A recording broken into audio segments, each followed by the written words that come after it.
What's going on, everybody? This is an episode from the No Gimmicks Needed Wrestling podcast. Do you like podcasts and you want to see the full podcast? Make sure you check out the No Gimmicks Needed Wrestling podcast on all your podcast platforms, such as Apple Podcasts, Google Podcasts, Stitcher, Spotify, iHeartRadio, among many others. But you're listening to the episode right here on YouTube, so make sure you hit that like button and below, and make sure you hit the subscribe button to NC Studios and NC Level Up for all your gaming needs. This is the Nerd Coalition. Enjoy the show. Now that's in the past. Now I get to go into some other topic here. A big topic of discussion here is what I just found out. We got a big crossover happening here. WWE and TNA have forged a pro wrestling partnership. Now here's the thing. For those who've been watching wrestling, especially NXT and TNA have been crossing over for the past year. And if you guys listen to our other podcasts, like the best and worst of 2024, you would have seen that. Yes, we talked about this, and that was part of one of our best things that happened in 2024 was the crossover between TNA and NXT. And we've had Joe Hendry come over and made a big name for himself last year, and then also won the TNA World Championship, which I will get into when it comes to talking about TNA Genesis. And then we had Jordynne Grace, who was in the Royal Rumble.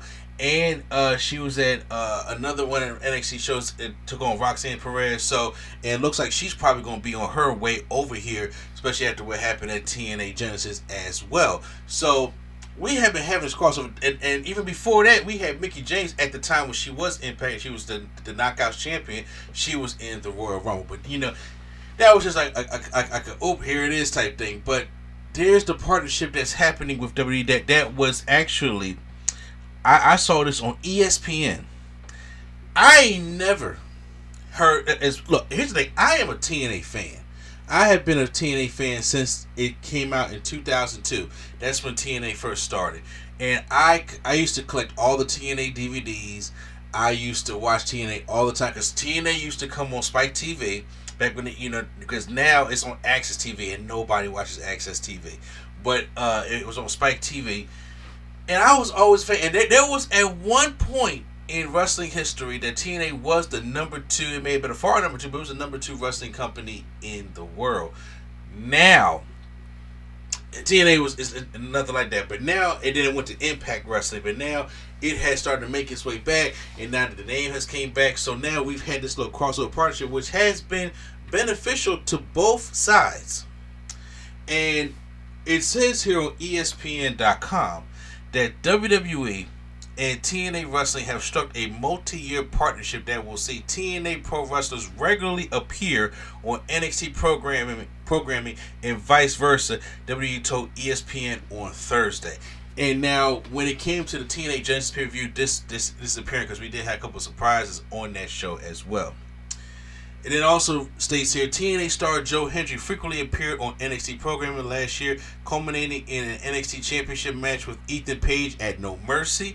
NXT is a developmental focused brand produced by WWE. It also says former TNA Knockouts World Champion Jordynne Grace also appeared regularly on NXT programming in 2024, highlighted by an NXT Women's Championship match featuring Grace and Roxanne Perez at Battleground. Grace also was a surprise entry in last year's WWE Royal Rumble. Several NXT wrestlers also appeared on TNA Wrestling, including Wesley, Charlie Dempsey, and Riley Osborne. And going down, Born says, we look forward to growing and evolving our partnership with TNA Wrestling and its outstanding group of athletes by creating new opportunities to further the development of our talent and to evaluate the viewer experience at home, said WWE Senior Vice President of Talent Development Creative Shawn Michaels, who was one of the greatest wrestlers of all time. And so there's a lot of things to take with this, because first of all, when it comes to TNA side, this is the exposure that TNA would kill for. Okay? This is the exposure. They do not have, despite the problems that AEW is going through right now, despite the fixture that AEW is trying to make, AEW is still the major number 2. AEW still has major money behind it. AEW just did sign that $6 billion or $6 million TV rights deal and they got their streaming going on Max right now, and then they got their shows on TNT and TBS. They have major exposure for AEW. TNA doesn't have that, not even anymore. They don't have. They're on Access TV, which is owned by Anthem, but it's Access TV. I don't even know where to turn to that for Access TV. I don't even know there's a kind of an app for it or whatever the case may be. They're on nothing major. So what this partnership does, it does help get exposure that TNA desperately wants, which it brings their superstars on the NXT. NXT's on the CW, so right now you can just go. You don't even have to have cable to watch the CW, and you can watch NXT every single Tuesday. And you're gonna have those. They're gonna have their stars over there getting exposure, and now it's like, okay, yeah, we've been dating for a while, but now it's time to make this official, and let's get married. That's basically what happened here. It's like, we dated all last year, but now it's time to make this on serious. Now it's time to get engaged. Okay, so this is the exposure that they're going to kill for, and also it's going to help elevate their shows, because this year alone, TNA is being very ambitious, and they got 2 dates that, at least that I know there's going to probably be more, but there are 2 dates where they're going to be in some big arenas. Like, it's going to be holding like 10,000 people. Okay? Usually, we didn't get the Impact Zone back in the day was only like 900 to 1,000 people. And then when they came to do pay-per-views, and like especially when they came to Philly and went to the League Center, it was about 3,000 people. But now you're being ambitious. But recently, in the past 10 years of TNA or Impact Wrestling, they'd be lucky to get 500 people in them little arenas. It'd be sounding very quiet. So now you're talking about 10,000 people. And I didn't have a show in July and August, because I think they're doing the same anniversary show in New York, Rhode Island, I believe it is. It's going to have that arena have like 10,000 people, and there's another one in Vegas, I believe. So you have to sell them shows, and you're being very ambitious on what you can do with those shows. Now, with this partnership being a thing, there are many possibilities that can happen. Because yes, it's the NXT and the TNA thing has been doing a lot of crossover, but this is a partnership with WWE. You mean to tell me that we can't have AJ Styles go back to TNA?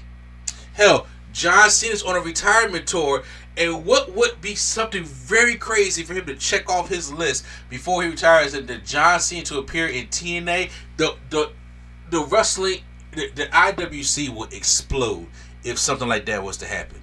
Explode if something like that was to happen. And I can see all that happening. And that way, when you know that WWE, well, mostly NXT stars will be on TNA, because right now, Thursday, they're doing their first live show. TNA's usually taped and then show on TV, but they're doing a live show on Thursday. So it's like you got to build anticipation with this partnership. Who's going to be there, right? And then it's going to help bring eyes on the TNA. And then now, once again, with all this exposure, TNA has to deliver. That is on TNA to be able to deliver. They going to be able to be creative and have their creative, because they have talent on that roster to be able to showcase what people can come see at TNA. Now, you can also sit there and think like this partnership could have probably came because of AEW, because this AEW was doing Forbidden Door years ago, and they was doing it with New Japan Pro Wrestling, and it was a pipeline for Tony Khan to be able to get talent from New Japan to come over to. I mean, you can look at Takeshita, you can look at Okada, came over from New Japan, and the AEW got them. This is WWE. This ain't WWE. Just like this. Oh my God, we're just so thankful, and we're just going to do this. Man, this is also a pipeline for WWE to get talent from TNA. That's its business. That's what they're going to do. That way, when contracts up, because TNA is already losing people.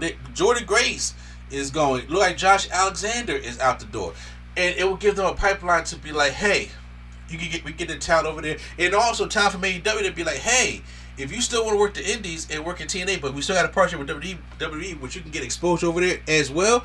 I mean, how could you lose with that? You know, New Japan is in rebuilding mode right now. So you got two American companies over on the WWE side. It's just like you gotta know the fan base of what you're trying to get at, to be honest with you. So yeah, and then honestly, I'm actually shocked this happened because hearing this kind of news, I'd have been like, WWE just bought TNA. That's what it'd be like. They bought TNA to use their library, but now this working relationship, a multi-year working relationship, it's mind blowing. It's truly mind blowing because now with this happening and what happened at TNA Genesis, which I will get to in a moment, there's no way Joe Hendry don't appear in the Royal Rumble. No way.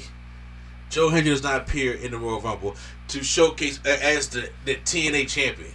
There's no way. There's no way Jordan Grace doesn't go back to the Women's Royal Rumble, and this time probably a part of the WWE roster. And not only that, for all of my, well, because if you're a wrestling fan, you know you get nerds like us. But I'm talking about like the gamers and stuff like that. This does good for when it comes to like video games. Like right now with the crossover like that, with this contract, you can actually put TNA stars, maybe TNA arenas, in like a WWE 2K game. It could be a crossover like that. We may even see a DLC pack of TNA superstars. My faction stuff, and once again, because I know I'm a gamer also, so I think about stuff like this. But I'm like, that kind of stuff like that. Whether you may not think too much about it, or you be like, hey, I don't really play games like that. I really don't care about it. I just care about the wrestling. Every little bit of exposure that TNA can get is love for them. This is the exposure that they have been looking for years. Okay?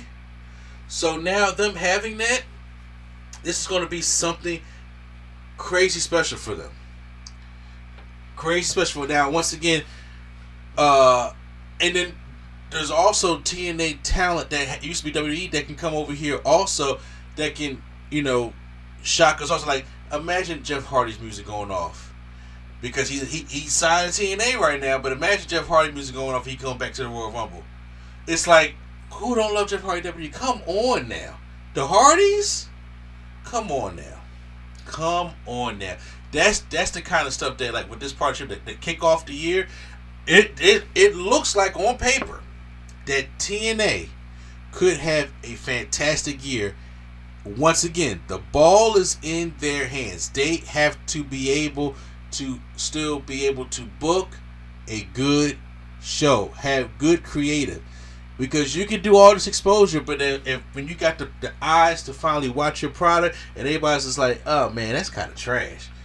What's going on over here? And this stuff sucks. You don't want that. You really want to be like, hey, we can build to this, we can build from this, and we can really have something special going on here. So, this crossover event, this partnership is something I'm really looking forward to. Like I said, we've seen it, but now we're about to see it more frequently. I'm almost expecting, like, almost every week, there's going to be some TNA talent on NXT to get exposure. And that does help with storylines. That does help with moving the ball along. That does help with, getting new things going on. And then you can have the storylines go across both shows to the point where you have, if the storyline is really good enough, you have to turn on TNA to watch what's going on with that, right? So, 2025, TNA, do not drop the ball. The ball is in your court to do this and to do it right. WWE's giving you an opportunity, so make sure you hold on to that, and I'm very happy for them.